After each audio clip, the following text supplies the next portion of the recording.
welcome back, ladies and gentlemen, to another Galaxy of Heroes video. I hope you are ready to get your Gouda on, because I am the king of the fromage, the master of the mozzarella. We're about to get our cheesy business on for this Sector 3 video on Conquest. Let's do it. It's another wonderful day in Sector 3 of Conquest. What are the given feats for this sector? These feats are accuracy up 50 times, not a problem. Defeat 35 enemies with Han Solo. Any version of Han will do. This one's a little bit on the trickier side, but still perfectly doable. We need to gain Adapt or Die 50 times, which can be a bit of a slog, but don't worry, we've got some solutions. And we need to win 10 battles with a full squad of Separatists, which is the easiest of the lot. As per usual, the first and foremost thing that we are going to be doing is taking a look at the data discs that we are using this time. So Amplify Agony, Amplify Agony, and Amplify Agony. That's 3 lots of Amplify Agony, the best you can get, 1 unstable decelerator, a ruthless swiftness, and a volatile accelerator to pair it all off. This data disc setup essentially allows any attack that you deal to place on 2 dots onto the enemy team. They're going to gain a little bit of turn meter, which is then going to be counteracted by unstable decelerator, removing that turn meter once again, and all the dots that we place on the enemy team are then going to be doing max health damage to them. The more Amplify Agonies and the better quality of those data discs, the more damage you're going to be dealing. Ruthless Swiftness then is going to give us a boost to turn meter when we drop the enemy below 100% health, which should happen essentially every single time we do some damage. Makes for a very reliable data disc setup. Teams to look out for then, just in general, you want to try and find yourself a crew node if you do actually have one, because that will make the accuracy up feat that much more easy to get done in one go. However, I believe I was not fortunate enough to actually get a crew node at all in this sector, which does kind of blow. But hey, we will make do. We're going to start off then with Adapt or Die. Now, there's only one person that can actually get Adapt or Die, and that is Iden Versio. I would recommend you try to use a couple of times with Iden Versio as you're transferring through, but save one of the battles for the mid-sector boss. The mid-sector boss has one of the requirements over here, the feats, the data disc feats, that you must use no Jedi, Sith, or Unaligned Force users, so using Iden Versio against this team lets you knock out 2 feats at once. And because there's quite a tanky nature to this one, you will be able to drag out this battle a little bit longer. Now, if you take off stuff like Amplify Agony, you could probably get quite a lot of the Adapt or Die in this one battle. But I'm not going to do that for the sake of saving your energy. Let's roll the footage. So here we are up against the standard boss node over here, the mid-sector boss. Using Iden Versio, we're taking Stormtrooper, Scout Trooper, Colonel Stark, and Death Trooper. Now, you want to open up with this second special from Iden because the cooldown on it is quite large. You'll get 5 instances of Adapt or Die, which is great, and in an ideal world, you'll lose no units. All I recommend you do here is systematically take out all of the adds, because Bo-Katan Mandalore herself is actually incredibly chunky. It'll be difficult to break through her. Death Trooper does have that death mark, which does nothing to Bo-Katan Mandalore, but OG Bo-Katan Kryze does drop like a sack of potatoes. So we're just going to go ahead and take out the enemies. I'm leaving Paz until last, technically, before we focus on Bo-Katan Mandalore. And after that, we will focus exclusively on her. So doing the mass assist over on Paz, hoping to kill Sabine Wren over there with the AoE. Not quite lucky enough. I'm triggering against Paz now because I know that he takes a bonus turn when we drop him below max health.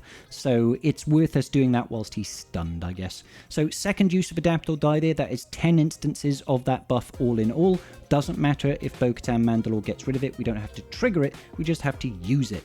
So we've got 2 uses so far, that's 10 instances in total, which means we just have to do this sort of battle 5 times. But fortunately, we do manage to loop right back round to getting another use out of We Adapt or Die to make a total of 15 applications of it, which means we just need another, 35 uses of Adapt or Die as we're progressing through the node.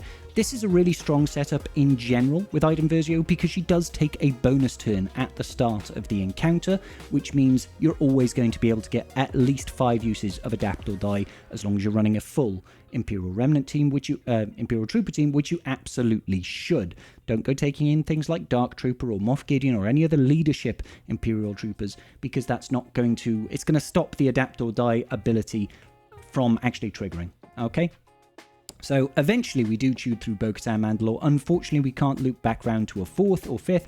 Like I said, if we weren't using stuff like Amplify Agony, there is a potential there that we could probably get multiple uses out of it. So have a fiddle around if you've got an appetite for removing data discs, but ultimately the choice is up to you. So I'm going up against a Night Sister node right now to try and gain us some Han kills. I'm using Bam's leadership over here with a little bit of Han and Han action. A bit of Han on Han action going on here. Now we're going to leave that Daka alive. We're going to try and get a little bit of damage over here, and we will say that I have spoken.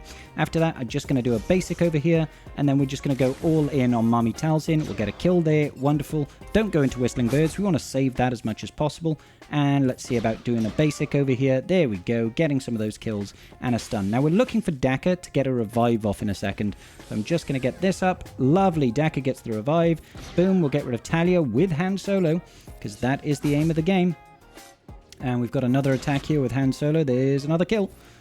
Shouldn't be... Yeah, wonderful, wonderful, wonderful. We're just looking for that revive to come out of old Daka any second now. Let's try and keep damage immunity on Han Solo. Some more revives. Let's absolutely do an AoE here.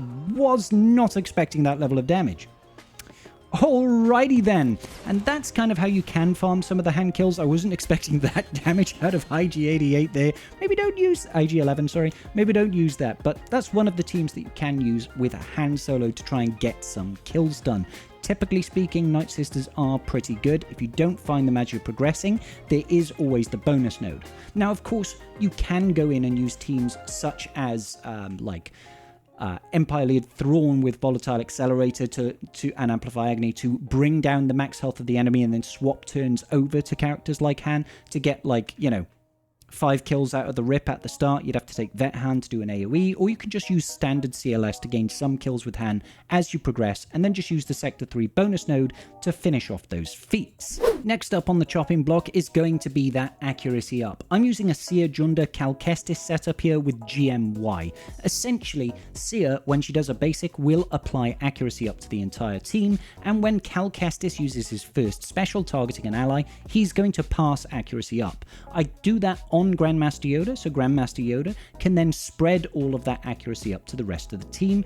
Don't forget that Fulcrum here will actually replicate all the buffs on the team as well, so if you use her first special, while she has accuracy up, she will gain another instance of accuracy up. Seer, like I said, she gains accuracy up every single time she uses a basic, so she's going to be passing that to the whole team, which I find to be very, very useful. You should be able to get this done in one battle if you've got a crew node, for example. If you don't have a crew node, you may have to wait just a little bit further, maybe do an extra battle like I'm doing here against the bonus node in Sector 3 to gain yourself some datacrons whilst also, working on that accuracy up. See, there you go, accuracy up on that basic. Lovely, the whole team gets it.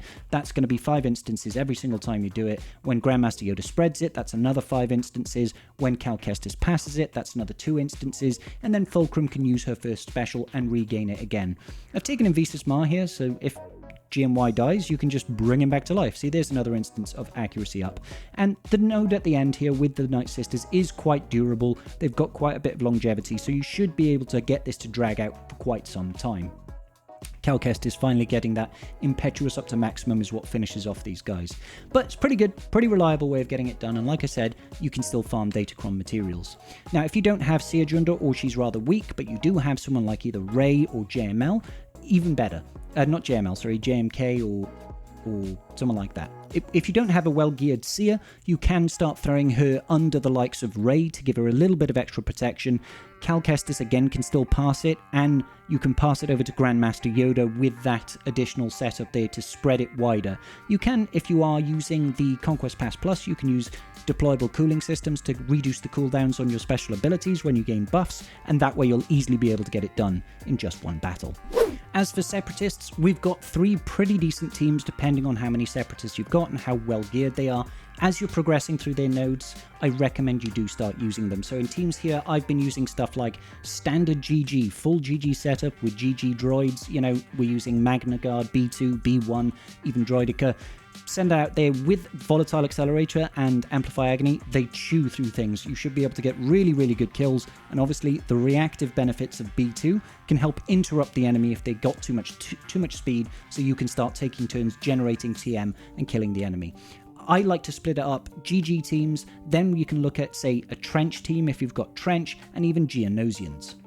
So here you can see I'm using a Trench team up against a Mandalorian team, which is usually quite a scary team. I believe we might lose Trench here, but I'm throwing in just the standard Trench setup here. Trench, Django, Dooku, Newt, and Watt. Watt does get a revive back off on Trench, and because of all the damage output we've got on this, we're able to clear through quite well. So yeah, this you can just do as you are progressing through the nodes.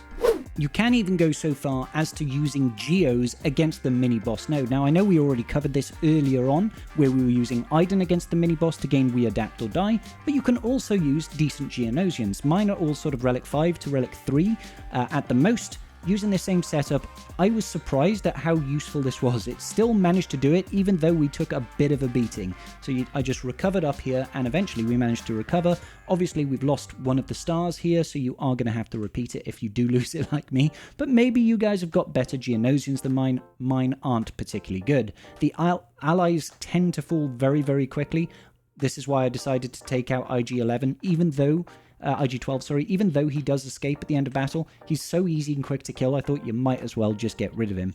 The funny thing about this is, of course, every time I think it's when we crit Bo-Katan Mandalore, she's gaining 1% max health, so she does tend to hang on for quite a bit. But eventually, we do kill her with a big hit from Spy. That gets us 2 feats in 1, essentially. We win with Separatists, and we also manage to win without using a dark side Jedi unaligned Force user nonsense, right? In addition to that, on that mini-boss node, we do need to win with a full squad of Galactic Republic Jedi. So let's take a look at that. So I decided to use a pretty accessible team when it comes to the Galactic Republic Jedi. If you have JMK, I would use JMK. Obviously don't take in Cat, she's not a Jedi, because she's no Jedi, right? But I'm using a Qui-Gon Jinn setup here just because it's accessible. A lot of people will probably have standard Qui-Gon Jinn, Jedi Anakin, GK, Snips, GMY. These are all super easy to get Jedi. The idea of this is you kill all the ads very quickly because, you know, Amplify Agony, Volatile Accelerator setup, that tends to do pretty good work against pretty much anything. Bo-Katan Mandalore is a little bit trickier. We can't actually hurt her until she's got 100 stacks of that Ancestral Resolve or whatever it is. I can't remember what it's called now.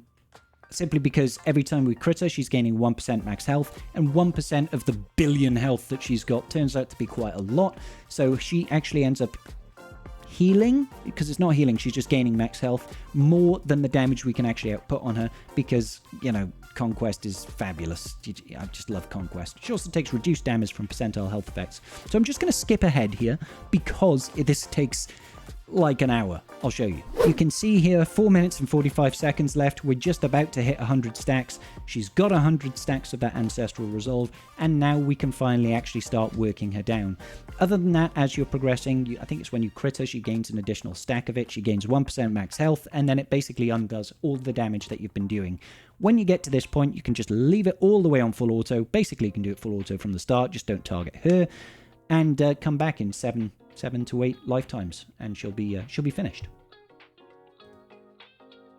There we go, no GLs used. Again, if you've got Keller and Beck or JMK, use them instead. You'll have a much easier time. I'm trying to make this accessible.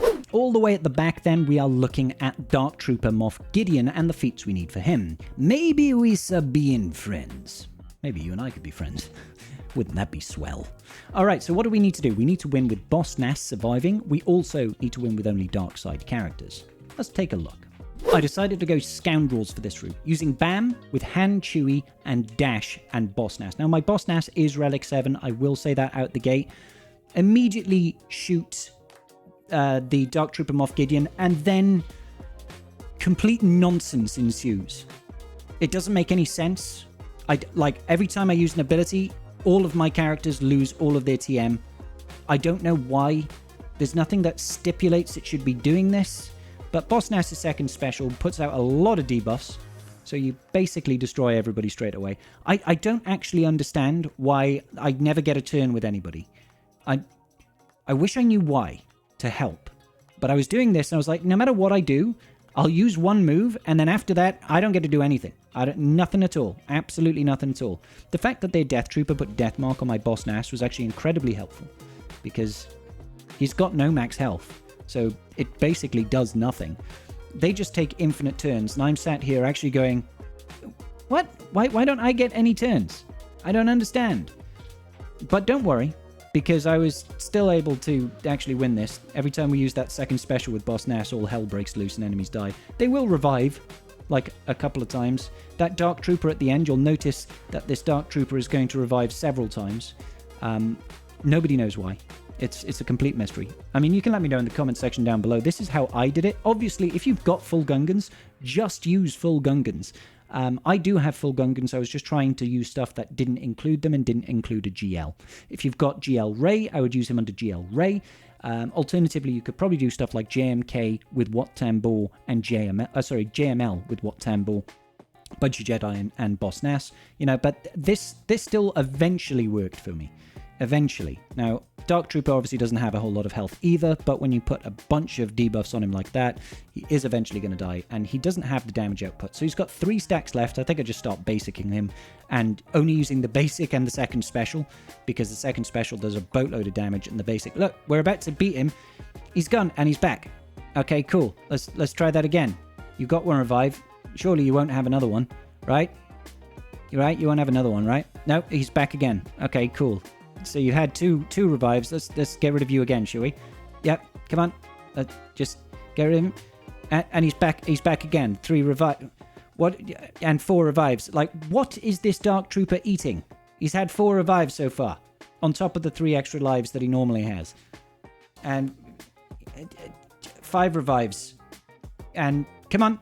Do you got any more lives? Are you a cat or a Dark Trooper? Has he got 9 lives? Way, there we go. About 9 lives. Dark Trooper is a cat, confirmed. There's just a tiny little mitten paw kitten inside of the helmet just controlling everything.